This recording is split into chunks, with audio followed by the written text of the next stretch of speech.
আজকে আমি দারুণ স্বাদের কলরা ক্রিস্পি আমি এখানে চিপস বানিয়েছি। রেসিপিটা পুরো দেখার জন্য অনুরোধ রইল। আর যে খায় না 100% গ্যারেন্টি এটা ভাত দিয়ে নিশ্চয়ই খাবে, আর খেতে দারুণ লাগবে গরম ভাতে। তো চলো এই কলরা ফ্রাই বা কলরা ক্রিস্পিটা কী করে বানিয়েছি দেখার জন্য অনুরোধ রইল। নমস্কার বন্ধুরা, শিলাফকি কুকিং সবাইকে অনেক অনেক স্বাগত। আজকে আমি একটা কলরা বা উচ্ছে নিয়ে নিয়েছি। আর উচ্ছেটাকে আমি কীভাবে কেটে দেখো, মাঝখানে এই বোটাটা রেখেছি। এই দিকটা বোটাটা কেটে নিয়ে এই যে এরকম সরু সরু লম্বা লম্বা করে কেটে নিয়েছি। চারিদিক দিয়ে বোটাটা আছে, কিন্তু এই চারিদিকটা এরকম কাটা হয়েছে, পাতলা পাতলা করে কাটা হয়েছে। এবার আমি নিয়ে নিয়েছি এখানে বেসন, 1 চামচ বেসন নিয়েছি, 1 চামচ কর্নফ্লাওয়ার পাউডার মেশালাম,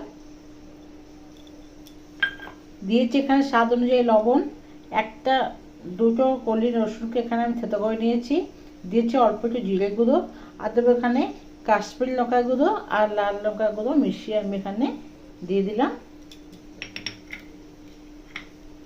সমস্ত কিছুকে ভালো করে মিশিয়ে নেব।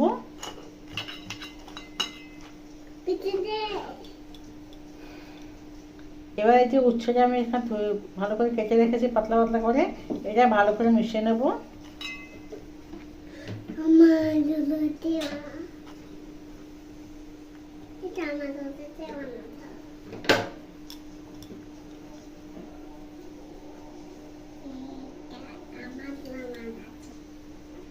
সমস্ত কিছু ভালো মেশানোর পরে অল্প একটু সামান্য 1 চামচ পরিমাণে জল দিয়ে দিলাম।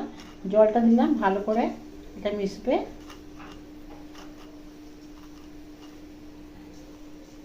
এই ভেতরগুলো ভালো করে আমি দিয়ে দেবো। উঠিয়ে ধুয়ে রেখে দিলাম, তার জন্য এখানে ভালো করে জল একটু বেরিয়েছিল, আর একটু আমি 1 চামচ জল দিয়ে দিলাম। মশলাগুলো ভালো করে এই কাটার ভেতর ভেতর দিয়ে দেবো।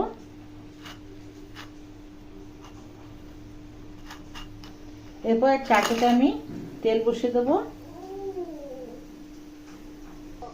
চাটুতে 2 চামচ পরিমাণ আমি সাদা তেল দিয়ে দিচ্ছি। এরপরে উচ্ছেটাকে আমি এই চাটুর মধ্যে দিয়ে দিলাম।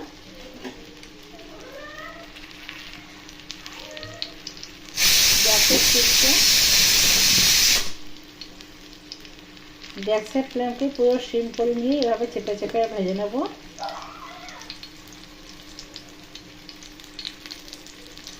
বন্ধুরা খেতে যতটাই সুস্বাদু লাগবে ততটাই এটা যারা উচ্ছে ভালোবাসে না তারাও খাবে, এটা এতটাই টেস্ট লাগবে।